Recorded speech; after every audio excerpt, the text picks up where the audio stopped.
Saludos, comunidad agroecológica. Sean bienvenidos una vez más a una nueva edición de esta hermosa feria.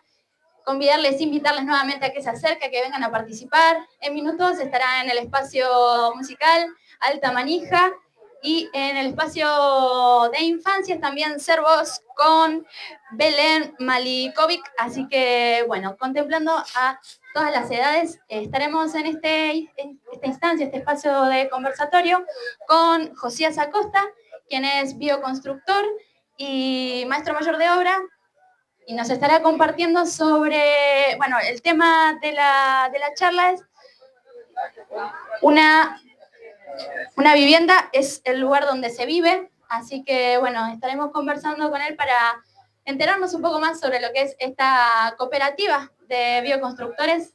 Así que, bueno, les esperamos y les invitamos a que se acerquen. Bienvenido, Josías, a esta feria. No sé si alguna vez hayas venido, hayas participado de este lugar. Espero que sí. Quisiera que nos cuentes entonces un poco más sobre la conformación de esta cooperativa, porque por lo que me has comentado, están conformados legalmente como tal, y eso es una instancia muy interesante y valorable para lo que es la organización de la gente, la organización de la comunidad para el trabajo, y tan hermoso también que es para la construcción de viviendas, que es esa segunda piel que las personas buscan, eligen construir para poder habitar este mundo. Y qué interesante este tipo de construcciones en las sierras y en el planeta también, ¿no? Porque utilizando otros materiales para la misma, bueno, hace una diferencia a lo que sucede en lo tradicional, o lo más hegemónico, lo que se suele utilizar para la urbanización. Así que, bueno, paso el micrófono para que nos cuentes un poco más acerca de este proyecto. Bueno, muchas gracias, buenos días, buenas tardes ya, creo que pasó el mediodía. Sí. Bueno, muy contento de estar acá, compartir, charlar, sobre todo en el marco que es algo que me hace muy feliz, que es poder pensar la vivienda junto con la agroecología, no como si fuesen dos cosas que no tienen nada que ver. Aunque muchas veces en nuestra imaginación y el sentido común, lo que pasa es que todo es una góndola. Vos vas a la góndola de las cosas frías, vas a la góndola de las cosas secas, vas a la góndola de higiene. Y la vida nuestra muchas veces pasa eso, que se compartimentaliza y pensamos que la vivienda a veces no tiene nada que ver con lo que comemos, con lo que nos hace bien, con lo que nos hace felices. Yo elegí empezar, o les propuse, esta charla con una obviedad, que es: la vivienda es el lugar donde se vive. Pero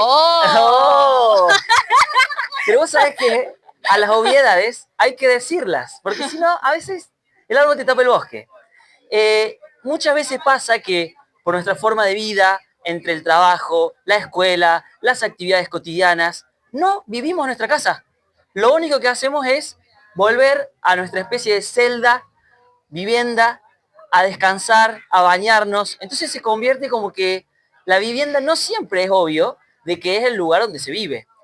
La pregunta es, ¿qué pasaría si hay alguien o un grupo de personas que dice: che, yo quiero compartirles la posibilidad de que pienses cómo vivís, cómo querés vivir, y además con qué materiales querés construir esa vivienda y quiénes son los que la van a construir?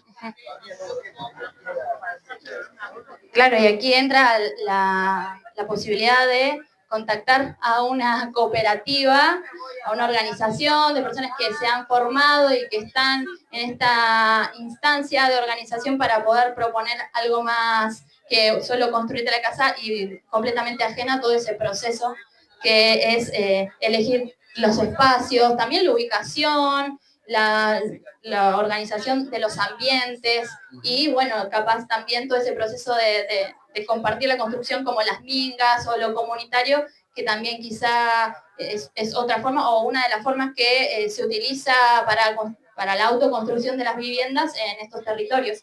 Entonces, contanos un poco de las ventajas y las desventajas que tiene la bioconstrucción y esta forma de compartir la misma. Bueno, sin activar el modo marketing, no lo vamos a activar, porque estamos charlando. Marketing puro, repetimos palabras, no me queda nada. Claro. La cuestión de la bioconstrucción no es un lugar donde uno llega, como pasa con la soberanía alimentaria, porque te conviene, ¿sí? Ajá. Económicamente no es más conveniente que otras cosas, en términos de procesos y tareas, no es más barato ni mejor, porque, claro, no estaría por ahí la ventaja, digamos. ¿sabes por qué? Porque el mercado hegemónico, la góndola, el supermercado, la empresa, la constructora, lo que hace es ponerte sobre la mesa, esto tiene que ser rápido, esto tiene que ser eficiente, esto tiene que estar bien. Desde bien, sí, estaría bueno. Bueno, pero no bien. Sea mal. No, pero bien. El techo. Bien desde una perspectiva que justamente no tiene que ver con que esté bien construido. Porque, a ver, hacemos una fila y que levante la mano quién contrató al arquitecto, al maestro mayor de obra, a la empresa constructora, tal cosa, y las cosas no estaban bien hechas. Pero no es que las cosas están mal porque sea una estafa, porque pensar y vivir la vivienda tiene que ver con yo qué estoy esperando, cuáles son mis expectativas. Y la bioconstrucción te pone sobre la mesa ese gran problema, esa gran pregunta, que es, ¿y vos, cómo querés vivir? ¿Vos querés vivir en un barrio o vos querés hacer una tapia y no tener nada que ver con tus vecinos?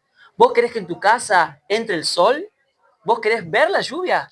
¿Vos querés que haya sombra? Entonces, hay un pensar el espacio que no es simplemente el lote, el terreno, que son todas dimensiones que es lo mismo que te podría hacer la medicina y decir, ah, yo soy oftalmólogo. Si te duele el pie, no es problema mío. Entonces, dentro de la construcción pasa lo mismo, ah, yo hago techos, ah, yo soy carpintero, ah, yo pongo cerámicos. Pero no hay nadie que se comprometa a pensar toda la vivienda como un todo. Entonces yo creo que la primera ventaja, por decirlo así, es que cuando alguien te acompaña en el proceso de hacer una vivienda de bioconstrucción, lo primero que está pensando es cómo vas a vivir.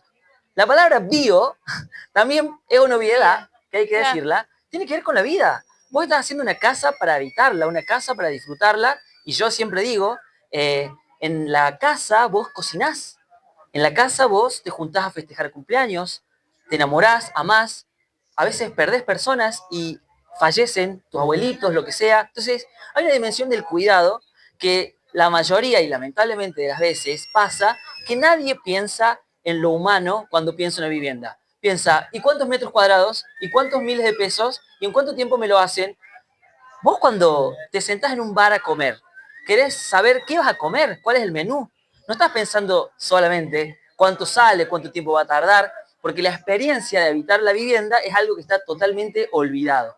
Entonces quizás la primera ventaja que yo diría, que no es marketing, sino que es, che, ¿tenés ganas de vivir en tu casa? ¿O vos tenés una plata y querés sacártela de encima? ¿O vos estás alquilando y solamente querés un techo? Listo. Si vos solamente querés un techo, quizás hay otras opciones, otras alternativas, mucho más rápidas, mucho más o mejor organizadas. Y la segunda cosa es, que es muy importante y nadie te la dice, es ¿y quién construye la casa? ¿Quién literalmente llega a la mañana, limpia, acomoda, organiza el espacio? ¿Quién deja los materiales? ¿Quién los coloca? Yo siempre digo, esto es una cosa muy poética quizás, pero que marca un poco la mirada de la bioconstrucción, que es cuando alguien tiene que hacer un revoque de una pared, a ver, conocimientos generales de construcción, se aplica el mortero sobre el muro. El mortero es la mezcla, el muro es la pared. Bien. ¿Cómo se aplica sobre la pared la mezcla para hacer el revoque? Pregunta de parcial. Humedeciendo y de a tandas. Bueno. No sé. De abajo para arriba. Pero ¿sabes qué?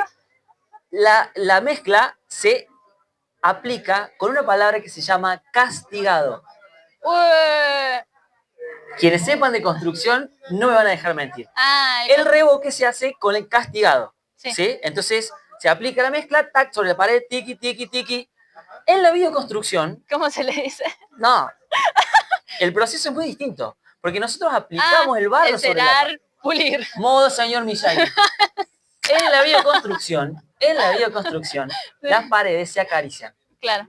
O sea, hay muchas cosas que tienen que ver con cómo se hace la cosa. Claro. Y no da igual si castigaron tu pared para que vos existas o si la acariciaron, si la moldearon, si la pensaron. Entonces, yo creo que el bioconstructor, la bioconstructora, cumple un rol fundamental porque es una persona que no viene acá y dice, che, me tengo que ir a mi casa después o tengo que hacer otra cosa. No, no. yo me tengo que tomar el trabajo de acompañarte a vos en la construcción de la casa. Entonces, hay algo de la gesta, no es casual las palabras que estoy usando, porque la casa nace, ¿me entendés? La casa emerge. Y ahí también hay otra de las cosas que es la ventaja de pensar la bioconstrucción. Interesante todas las ventajas. Bueno, un aplauso, sí. Qué interesante todos los conceptos que hemos introducido, mucho también para quienes habitamos las casitas de barro y que le vamos poniendo también mucho amor para que emerjan, para que nazcan.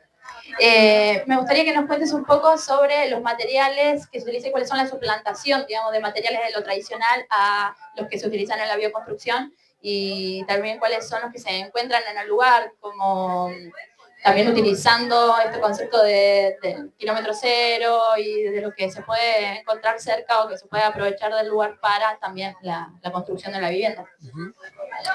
Bueno, esto está un poquito más popularizado quizás en cuanto a los materiales en sí. Lo que yo puedo aportar, o sea, se puede googlear, ¿cuáles son los materiales de bioconstrucción? Está bien. ¿Qué es lo que yo, claro, que yo lo que puedo aportar tiene que ver específicamente con pensar que la vivienda, el lugar donde vamos a vivir, tiene que cumplir, en nuestro país por lo menos, con ciertas características fundamentales. Una que es de las más importantes y de la cual depende la responsabilidad civil de quien la construye, es la sismoresistencia, ¿sí? Que es, si hay un movimiento sísmico, ¿la casa se cae o no se cae?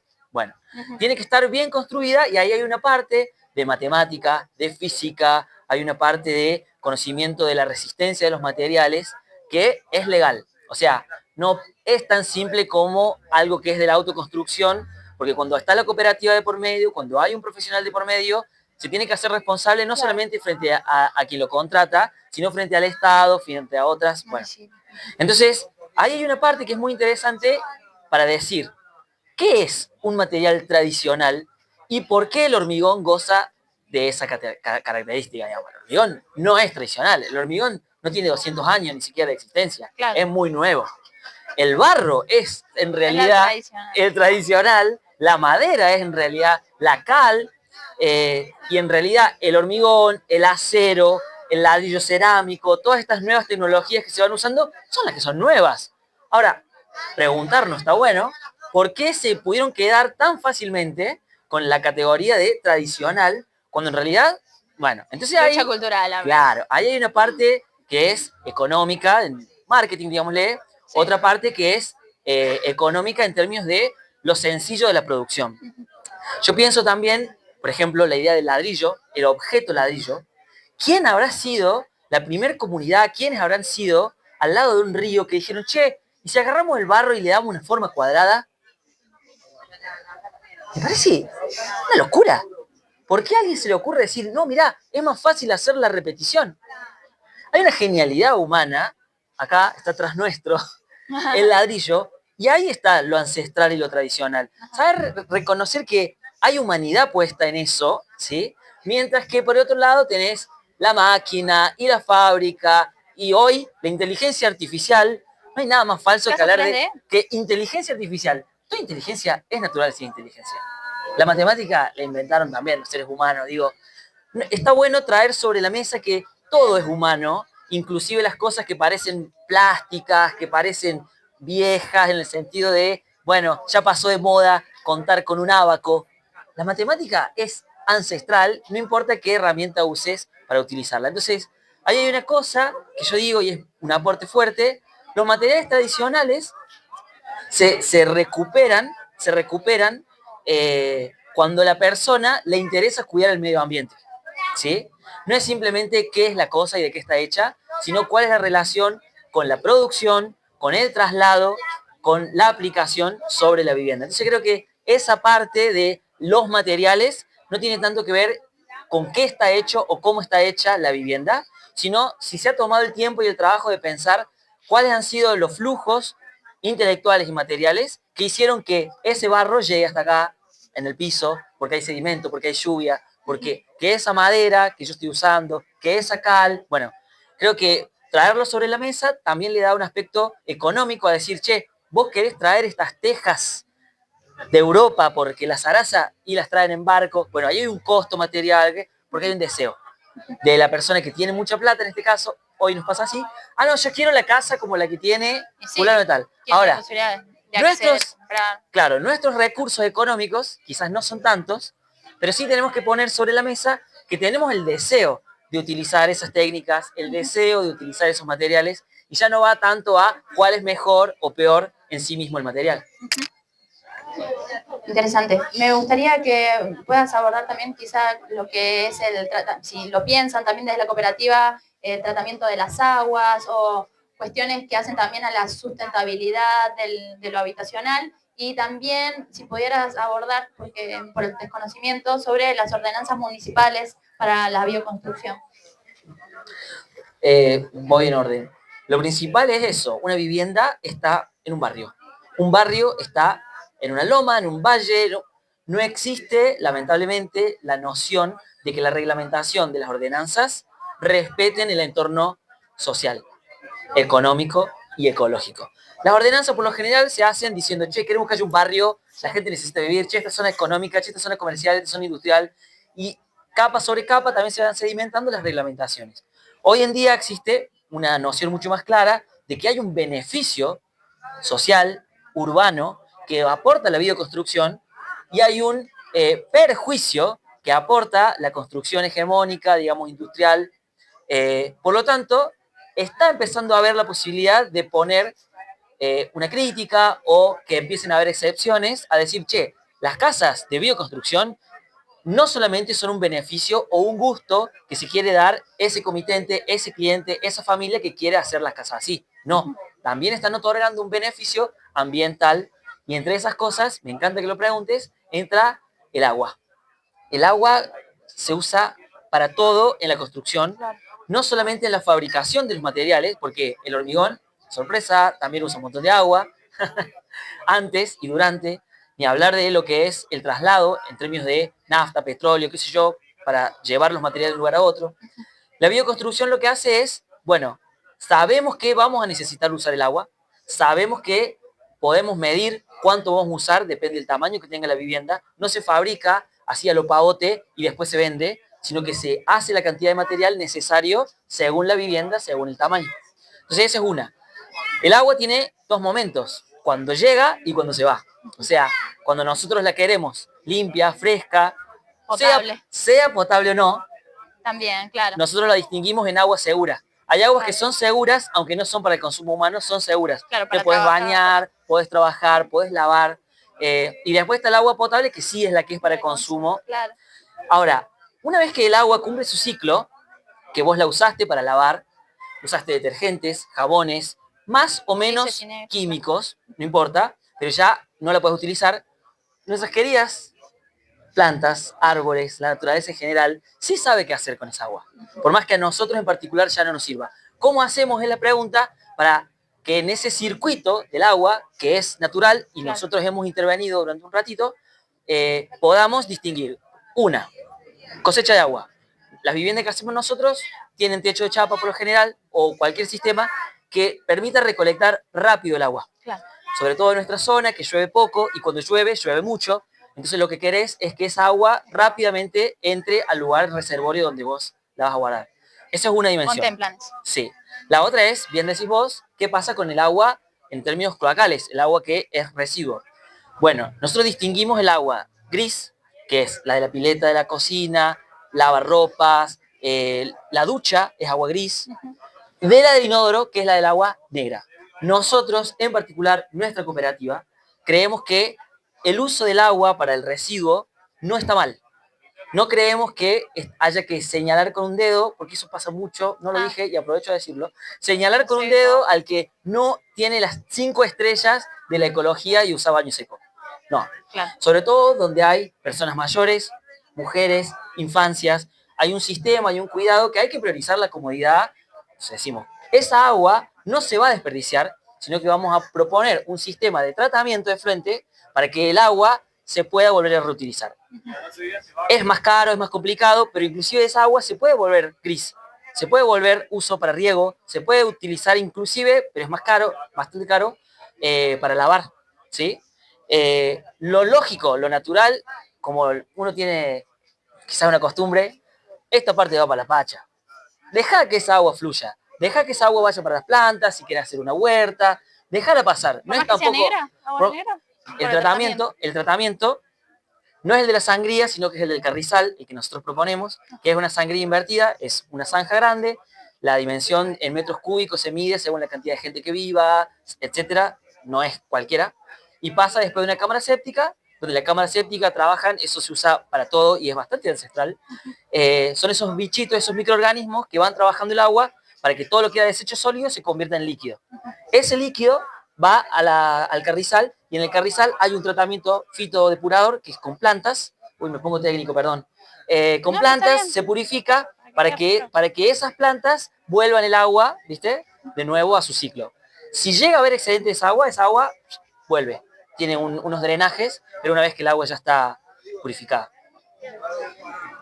Muy interesante, muchísimas gracias por toda esta parte técnica porque ayuda también a entender cuáles son esos procesos de tratamiento de las aguas que pueden potenciar también el recurso y utilizarlo de mejor manera. Me gustaría que para poder ir cerrando y además de agradecerte por la participación, que nos cuentes cuáles son los beneficios para la salud del vivir en una vivienda de barro o ecológica, en una bioconstrucción. Bueno, totalmente. Pensar la salud, si alguien piensa la salud, construye con bio. Es así. El principal, que a veces no es muy conocido, tiene que ver con lo que se llama la estabilización que ofrece la arcilla respecto a la humedad del ambiente. ¿Qué significa esto? La gente que tiene problemas respiratorios y vive en un entorno con mucha humedad, va a una casa de bioconstrucción y ese problema, por esa causa que es ambiental, no lo tiene más. Eso para mí, para una persona que tiene, por ejemplo,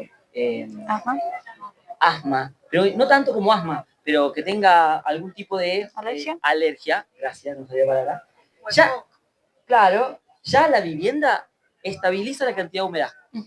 Entonces, como decís, me estás cargando, toda mi vida sufrí esto porque vivo en este tipo de casa. Sí, por lo tanto, la bioconstrucción no te ofrece, no es que te cura, solamente no te enferma. Claro. Entonces, en términos respiratorios... que es un montón ya. Que es un montón. Esa es una. La otra tiene que ver con la temperatura. Esa es un poquito más popularizada.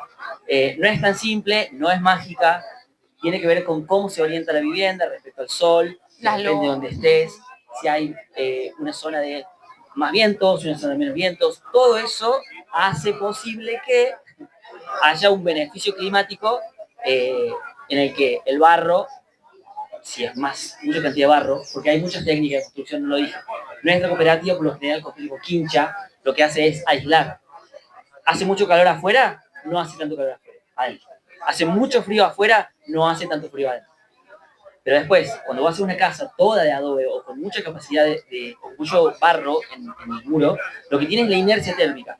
Vos calentás adentro y tarda mucho en enfriarse. Vos enfriás adentro y tarda mucho en calentarse. Es distinto.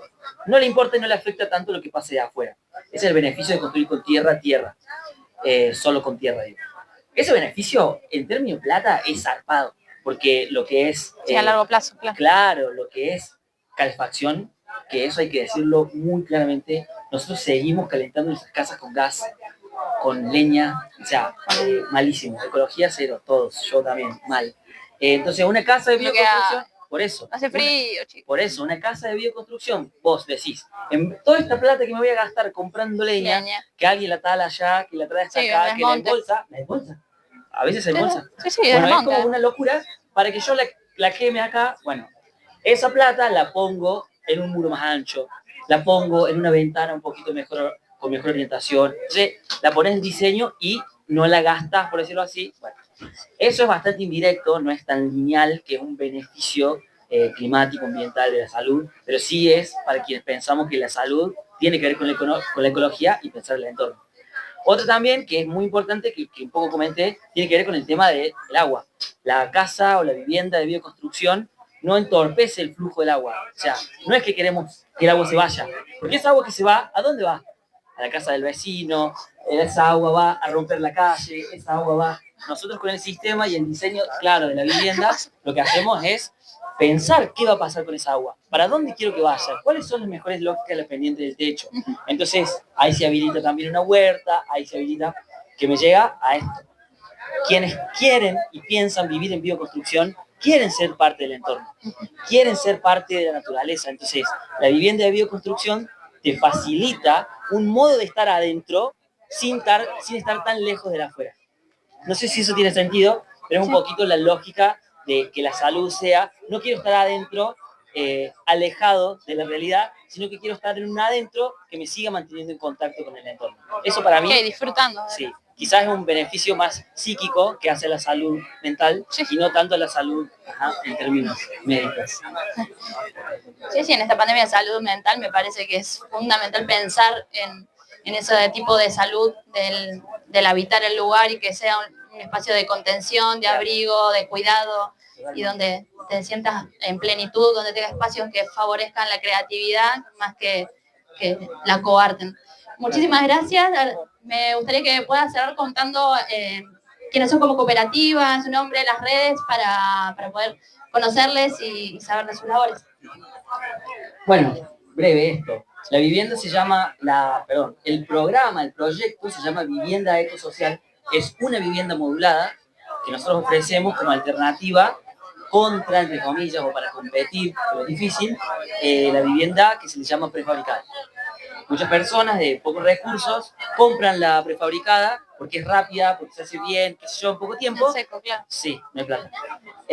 Entonces, nosotros lo que queríamos es con esta vivienda proponer un sistema, además de financiamiento, que haga posible una vivienda de 40 metros, que es chiquita, un dormitorio y un grande y uno chiquito, cocina, comedor y un bañito, que sea como, la alternativa de lo que yo puedo pagar una vivienda y no que la vivienda de bioconstrucción, digámoslo también, sea solamente un beneficio de quien tiene un montón de plata y un terreno en el medio de nada.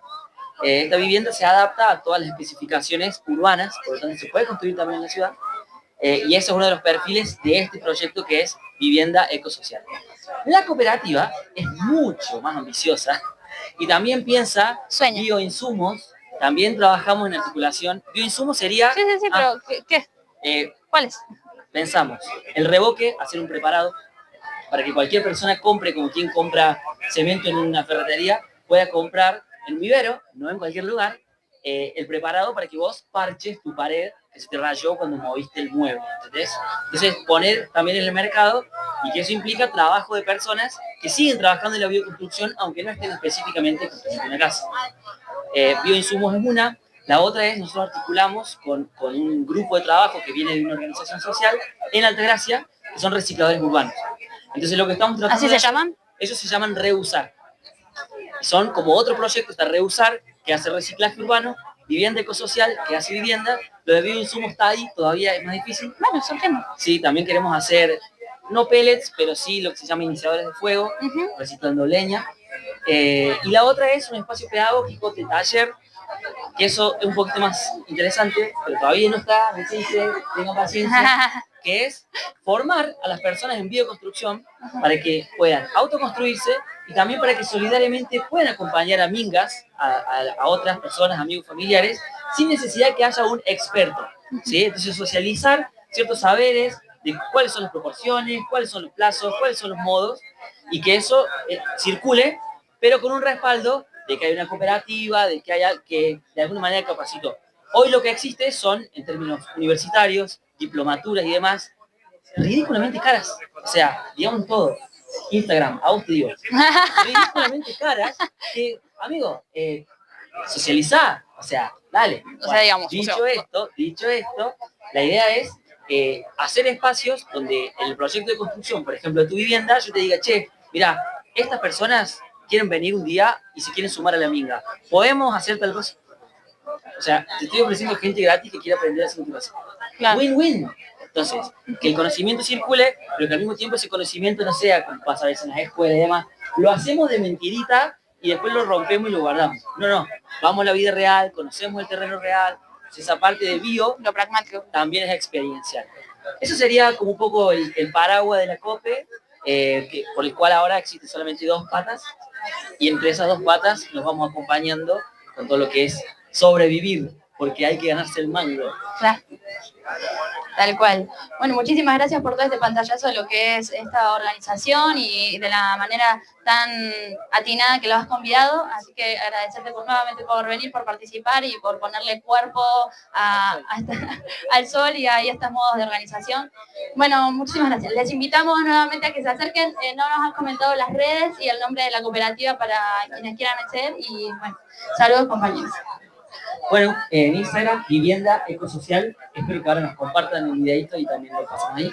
La vivienda se llama, la cooperativa se llama Voz de Monte.